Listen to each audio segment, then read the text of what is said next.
UFC on ESPN 6 Boston takes place next weekend and features a headlining bout between Chris Weidman and Dominick Reyes. We're going to go through the entire card, starting with the early prelims, ending with the main event I just mentioned. It's a very good card. It's not very good. It's decent.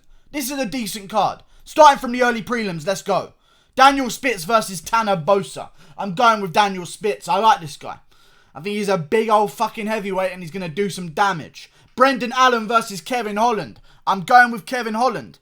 He actually had his fight from Sao Paulo moved to this card. So, I feel like he's going to be very good here. I also think that Brendan Allen is complete garbage. So, I'm going with Kevin Holland. I actually think he's going to find a finish here as well. By TKO, I'll say in the third round, after dicing up Brendan Allen for a little bit first. Court McGee versus Sean Brady. I'll go with Sean Brady, the young guy. They're trying to feed Court McGee and get him out the picture pretty much. Court McGee's still doing a damn thing. I mean, you just can't get rid of that guy. He has a split decision win over Robert Whittaker. People forget. Court McGee's just always there. I feel like Sean Brady's going to land something sharp on him though. And get the job done. Randy Costa versus Boston Salmon. Otherwise known as Salmon. I'm going Randy Costa. Boston Salmon. Great fighter to be on this card, by the way. It is in Boston, so he's going to get a bit of a roar. But he just came off a big old KO loss not too long ago. A bad one. If you're getting KO'd at bantamweight,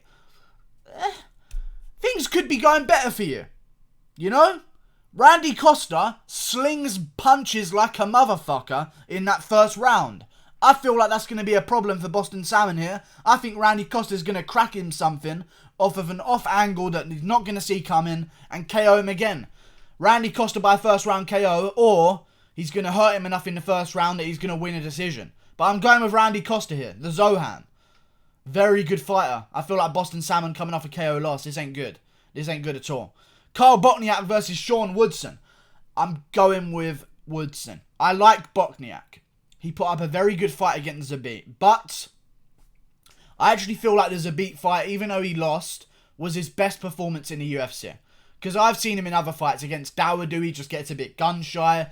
It depends what Bochniak we get. Is it the one that wants to put it all on the line and really wants to make a statement? Against a young up-and-comer, he may want to do that. Sean Woodson's a fucking big featherweight. Undefeated guy coming in. I think he's going to get the job done over Bochniak. I like Bochniak. He's from Boston. I feel like he's going to get done here. Sean Woodson gets to finish. No, not the finish. By decision. Molly McCann versus Diana Bellbita. I'm going with Molly Meatball McCann. The girl from England. Liverpool. Scouse female. I like this girl. I really do. I think she's going to get the job done. By decision. Because there is no finishing power. But I like her. I feel like she's going to get the job done. She puts the pressure on girls. She's willing to go a little bit further than other girls. I remember in her last fight, I can't remember who the fuck it was against, but she was just going further than her. You know, she was just putting the pace on. She was doing an RD shuffle. She was sprinting forward, throwing big bombs. She's got that savage in her. And I feel like that's going to take her past Diana Bellbita. Okay? I feel like she's got enough to do that. Charles Rosa versus Manny Bermudez. I'm going with Manny Bermudez here. Feel like he lost his last fight. Got kind of... it was a close fight. I feel like he lost against Casey Kenny, I want to say it was. I am going to go with Manny Bermudez here. Bermudez triangle. 14-1. Recently took his first loss. How does he bounce back? Usually when guys take their first loss, they either come back really fucking good because it humbles them and it lets them know that they have some holes that they really need to work on, or they're Darren Till. So hopefully Manny Bermudez isn't Darren Till, which he isn't. So I'm going to go Manny Bermudez here. I think he's going to come back like an absolute savage and fix all the holes in his game. Main card. Winn versus Darren Stewart. Guys, before I get the biased comments, I'm not biased. I've picked against many a UK guy before. I'm not sold on the hype of Winn.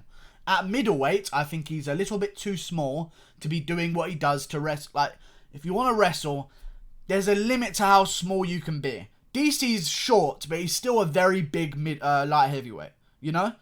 Like, he's very short, but he's very just big in terms of actual size and mass. Winn isn't a big middleweight. Okay? And he wants to be the short guy that does it. He said he's going to walk his short little legs all the way to a title shot. He's got a main card position. Whoever wins this one's one of the next big prospects at middleweight. I believe Darren Stewart's on a 2-fight win streak. I believe. I might be lying. He might be on a 1-fight win streak. Deron Winn's on a 6-fight win streak, of course. Remember Deron Winn fought in the co-main event of Liddell versus Ortiz 3. That's where he's from. He was in the on the main card of that fight. But I feel like Darren Stewart's going to get it done. Listen, if Eric Spicely's landing those shots on you. Listen, yeah.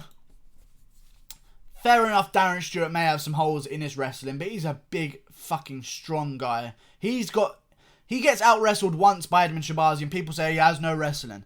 He puts up a good fight against everyone else. I feel like he's going to be able to stop the wrestling of Deron Winn and crack him with something nasty. Because, listen, if Eric Spicely can land those shots on you, Deron Winn, and hurt you in the way he did, Darren Stewart's going to land them and put you to sleep. Okay? Okay, Frodo? You're going to sleep here. I like Deron Winn. I actually hope Deron Winn wins. But I don't think he will. I always root for an undefeated guy. This time I'm going against it. I feel like I'm going to see Darren Stewart KO the fuck out of him. He's like a UK Woodley. He's going to get the job done. Macy Barber versus Gillian Robertson. This is actually a dangerous fight for Macy Barber. Gillian Robertson is kind of decent. And that's a lot to say. You know? She's okay. And if that was a men's division, that would be me saying, he's one of the top 10. But in females, like, she's okay. She's not terrible. And that means a lot coming from me. She's not fucking terrible. And that's a huge compliment, and she should take it that way. But I feel like Macy Barber's going to get the job done here. I really think she is. I feel like Macy Barber's going to have some problems against some of the higher people in the division. But at flyweight, she's finishing girls. I feel like she's going to get the job done here. Macy Barber all the way. She's got a good gym as well. She trains with Anthony Smith. People like that. Anthony Smith. Whatever gym he trains at. I can't fucking remember. Joe Lauzon versus Jonathan Pierce. I'm going with Joe Lauzon. This is a good comeback fight for Joe. You know? There's a reason he took this fight. Because Jonathan Pierce is not the best guy in the world. 7-3. Joe Lauzon, I think, is going to come out there and just go absolutely fucking batshit insane. And get the finish in the first round. I feel like we're going to see a good Joe Lauzon here. But if it goes past the first round, I feel like he's going to lose. That's my prediction. But I think he will win inside the first round. I think he's going to go in there and spaz out. And show his experience. Jonathan Pierce, young guy coming up. Listen, you're 7-3. I can't respect you as a fighter. I can't. Joe Lauzon's going to get the job done. Greg Hardy versus Ben Sosoli. I'm going with Greg Hardy. Listen, man. These Samoan guys' chins ain't been very good recently. Okay, Mark Hunt, I think there's a weird analogy. Like, you see one guy do something, and then you assume everyone from his heritage does that same thing. Like, people see Mark Hunt take a bunch of punches, and they go, oh, those Samoan guys, man, crazy. Then we see fucking Justin Tafa get KO'd flat. At UFC 243. Destroyed. Taito Iwata takes shots and doesn't recover. And ends up on bottom and just starts going, spazzing out. Greg Hardy's going to land a big shot on this guy. He's way bigger than him. But Greg Hardy's an athlete. Ben Sosoli is a fat fuck. And Greg Hardy's going to get the job done. And I'm rooting for Greg Hardy. I really am rooting for Greg Hardy here. Because we need Greg Hardy. As much as people don't like him, I'm not going to go into it because I'm not trying to cover up something myself, which I feel like every other MMA... Listen, I'll go into it. I'm not going to sit here and go, hey, by the way, women beating's wrong, so don't do it. It sounds like every MMA media station has like a guilty conscience when it comes to Greg Hardy. Like they have to prove that they don't beat their wife. I don't do it. He's bad. I said he's bad. I disagree with that. Like, I don't care, man. Do what he done some shit. Fuck it. Let him fight. 5-1. We need some life in heavyweight division. I'm willing to look past some things if that heavyweight division can get some fucking life. You know what I'm saying? I'm willing to forgive a little bit if he keeps showing us some good knockouts against men. Some good knockouts against men. We need to iron that. That needs to be limited to just male fighters that he's knocking out now. I'll allow that. Just men now. Greg Hardy is going to get the KO in the first round. I like him. I feel like him, Cyril Gane, Maurice Green are some of the guys coming up at heavyweight. I think if he wins this, give him Tuivasa. And if Tuivasa loses, get rid of him. If not, just use him for a namesake for Greg Hardy. Greg Hardy Tuivasa's on any main card of any event ever. Maybe even a co-main event if Greg Hardy puts on a big KO here. I feel like we're missing something from Greg Hardy. We're missing that big statement-making KO. You know?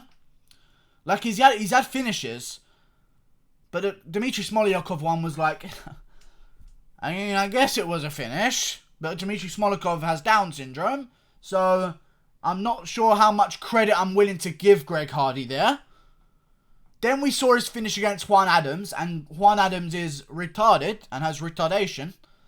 So I'm not willing to really give too much credit there as well, but I'm willing to see it as a win.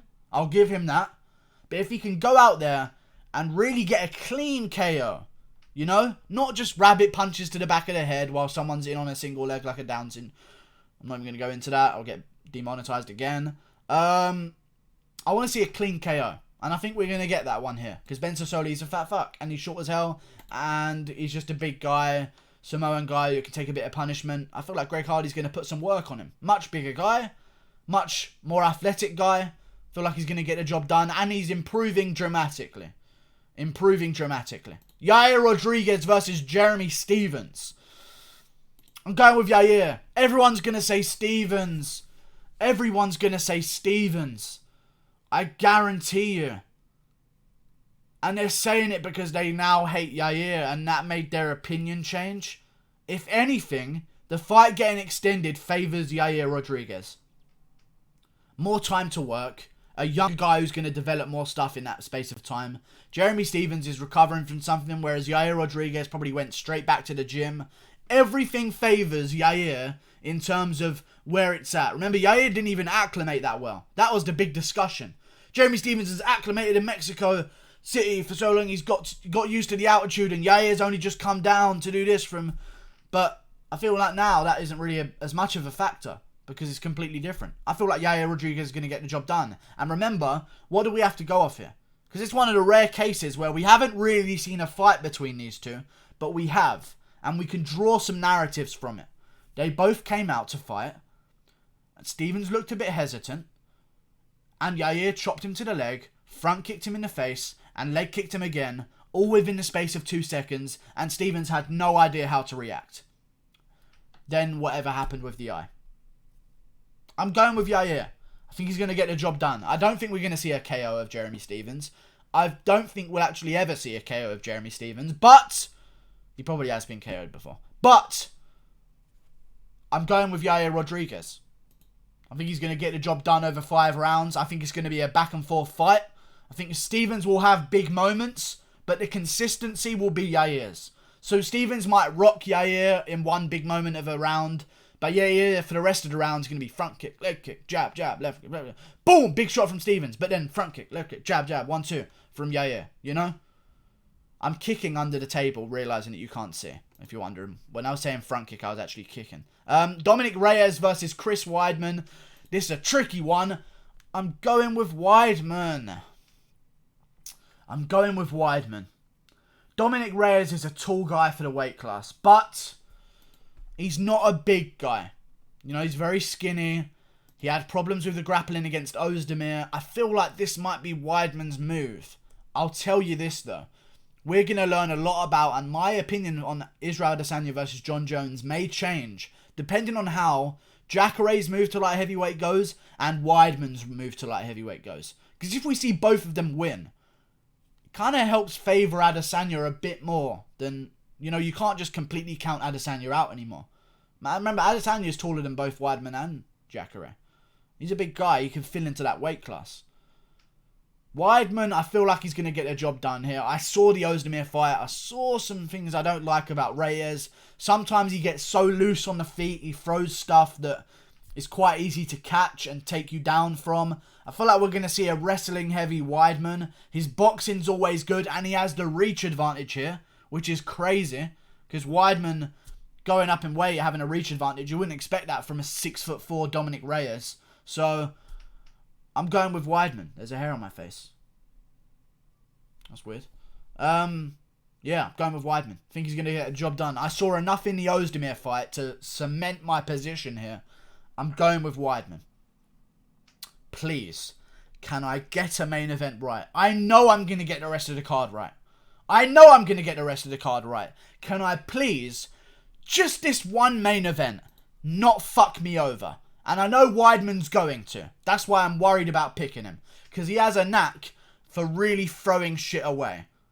You know, Mousasi loss was weird. Gaslam nearly went against him as well. Jacare was winning and then just got hit on the forehead and KO'd, even though he'd been taking shots to the chin the entire fight. Weidman's weird. I'm going with him though. I'm riding the wave. I'm on the team. He's still my boy. Okay? Weidman gets the job done. And if he wins, Weidman Jones, especially if he makes the most out of the mic time, that could be a filler fight. And you would listen, if Weidman goes out there and dominates Reyes, it's more interesting than Adesanya Jones. I'd be down. I know it's just one win in a weight division and a 1-fight win streak from Weidman. It's a big fucking win over Reyes. If he beats Reyes and maximizes that time on the mic, he's in a very good position to fill that sort of timetable of John Jones, who, let's face it, has nothing on his plate right now. DC and Cormier are fighting. DC and Miocic are fighting each other. Rest of his division's booked up. Whoever wins this one, we need a main event in January, February. And they might be the prime candidate. See you later. Click the button there. Goodbye. See you later. Goodbye.